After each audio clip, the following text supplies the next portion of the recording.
the Lord's covenant renewed. Then Joshua summoned all the tribes of Israel to Shechem, including the elders, leaders, judges, and officers. So they came and presented themselves to God. Joshua said to the people, "This is what the Lord, the God of Israel, says.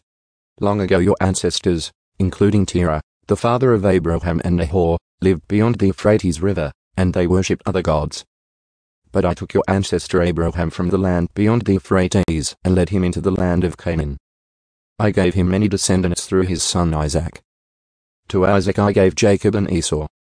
To Esau I gave the mountains of Seir, while Jacob and his children went down into Egypt. Then I sent Moses and Aaron, and I brought terrible plagues on Egypt. And afterward I brought you out as a free people. But when your ancestors arrived at the Red Sea, the Egyptians chased after you with chariots and charioteers. When your ancestors cried out to the Lord, I put darkness between you and the Egyptians. I brought the sea crashing down on the Egyptians, drowning them. With your very own eyes you saw what I did. Then you lived in the wilderness for many years. Finally, I brought you into the land of the Amorites on the east side of the Jordan. They fought against you, but I destroyed them before you. I gave you victory over them, and you took possession of their land. Then Balak son of Zippor, king of Moab, started a war against Israel. He summoned Balaam son of Beor to curse you, but I would not listen to him. Instead, I made Balaam bless you, and so I rescued you from Balak. When you crossed the Jordan River and came to Jericho, the men of Jericho fought against you, as did the Amorites, the Perizzites, the Canaanites, the Hittites, the Girgashites, the Hivites, and the Jebusites. But I gave you victory over them.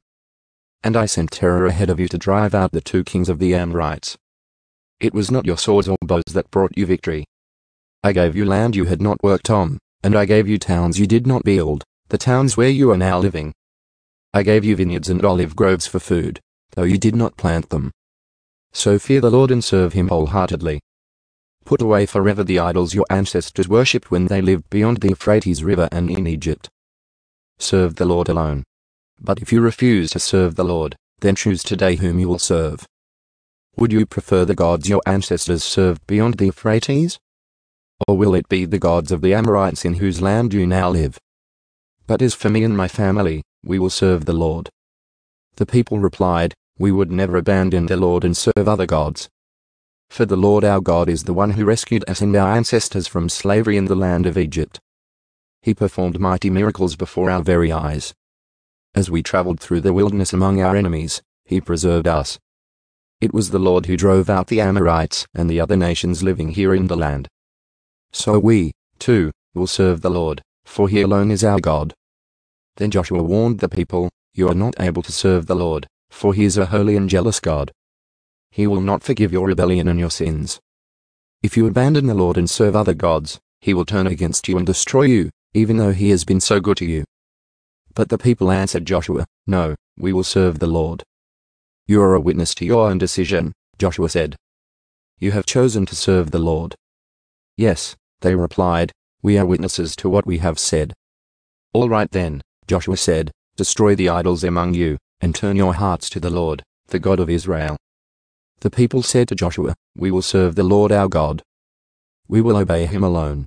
So Joshua made a covenant with the people that day at Shechem, committing them to follow the decrees and regulations of the Lord.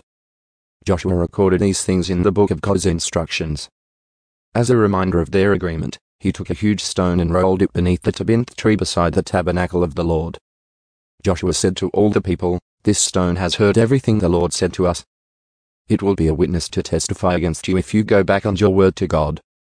Then Joshua sent all the people away to their own homelands. Leaders buried in the promised land. After this, Joshua son of Nun, the servant of the Lord, died at the age of 110. They buried him in the land he had been allocated, at Timnath-Serah in the hill country of Ephraim, north of Mount Gaash. The people of Israel served the Lord throughout the lifetime of Joshua and of the elders who outlived him, those who had personally experienced all that the Lord had done for Israel. The bones of Joseph, which the Israelites had brought along with them when they left Egypt, were buried at Shechem, in the plot of land Jacob had bought from the sons of Hamor for 100 pieces of silver. This land was located in the territory allotted to the descendants of Joseph. Eleazar son of Aaron also died. He was buried in the hill country of Ephraim, in the town of Gibeah, which has been given to his son Phinehas.